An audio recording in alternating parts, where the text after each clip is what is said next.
This is the Google Pixel 4 XL, or at least we think it's the Pixel 4 XL. After all, Google hasn't officially announced the phone yet, so we can't really know for sure. Nonetheless, we got our hands on an early pre-release unit, and this is our hands-on of Google's possible upcoming smartphone. So let's start with design, and just as the leaks have shown, the Pixel 4 XL does have a large forehead on top of the display. It doesn't look particularly sleek, but there could be a good reason for the size of the bezel. Google itself has confirmed that this phone will come with Project Soli, which is basically gesture-based navigation for the phone. We couldn't really try it out because it's not enabled on this particular unit, but it could justify the large bezel at the top of the phone. As for other design elements of the phone, I really quite like how this phone looks. This clearly white model, which is what it is supposedly called, is really quite nice. I love the combination of a white back panel and the black matte frame along with this orange power button right here. It also feels great as well. The matte finish, even though it's a very light finish, feels great to the touch. And who doesn't love this black matte frame of the phone? Really gives it a unique appearance, and I don't think any other manufacturer can offer this kind of design, at least not without the help of skins or casings to get this kind of look. Another interesting hardware of the Pixel 4 XL is the 90Hz display, which Google is calling Smooth Display. What Smooth Display supposedly does is it dynamically adjusts between 60Hz and 90Hz refresh rate, but as far as I can tell, once I have the feature enabled, the screen seems to be locked at 90Hz. It's entirely possible that the phone will only switch to 60Hz if the apps can't support 90Hz refresh rate. As far as the display quality goes, it's really quite good. Diagnostics tool IDA64 shows that this is a 6.23-inch 1440p display, and I believe it's an AMOLED display, given that it has deep blacks and very vibrant colors. As a result, you got a good, nice display that is definitely not out of place on a flagship smartphone. Another big new feature on the Pixel 4 XL is something called Face Unlock, and it's basically Google's answer to Apple's Face ID. In fact, even the setup process is very similar, which requires me to move my head in a circular motion. Once Face Unlock is set up, it's really quite fast.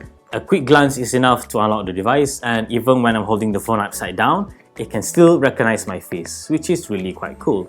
On top of that, it also works in darker environments, so you don't have to worry about it not being able to unlock if you're in a very dark place.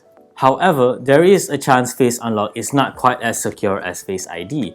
There is a disclaimer in the settings page that says that an identical twin may be able to unlock your phone. We couldn't really put this to the test because we don't have any identical twin, but it should be okay, and it has to be secure because this is the only biometric security option on this phone. Yes, there is no fingerprint sensor, so Face Unlock is your only biometric security, unfortunately. Besides that, other specifications of the Pixel 4 XL are what you'd expect from a flagship smartphone. It has a Qualcomm Snapdragon 855 processor paired with 6GB of RAM, 128GB of storage, as well as a 3700 mAh battery. It's not a particularly big battery capacity, especially for a phone this size, but it should be able to offer a day of use. Pixel smartphones always had amazing camera performance, and the Pixel 4 XL seems to carry on that trait. The dual camera system, which is made out of a normal lens as well as a telephoto lens, can take good looking shots that are more true to life than any other phone brands we've tried. But that may work against this phone. We've compared shots taken with this phone as well as the Samsung Galaxy S10, and the S10 shots have a more saturated looking images that may appeal to most folks. Personally, I prefer the more natural color reproduction of the Pixel, but if you want a more eye-pleasing images, chances are most people would go for the S10. But when it comes to detail preservation, I believe the Pixel 4 XL is superior than the S10 in this aspect.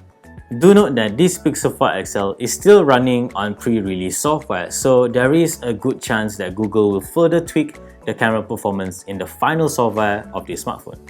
The Google Pixel 4 XL looks to be a meaningful upgrade over its predecessor, and this is only based on my time with an early pre-release unit of the device. Without a doubt, the full potential of the device will be realized once it is running on consumer-ready software. What's left now is for Google to officially introduce the Pixel 4 XL and reveal exactly how much this device will cost, and that will take place on 15 October next month. Like this video if you like it, subscribe to our channel if you haven't already, and stay tuned for more good stuff to come here at Next Riff.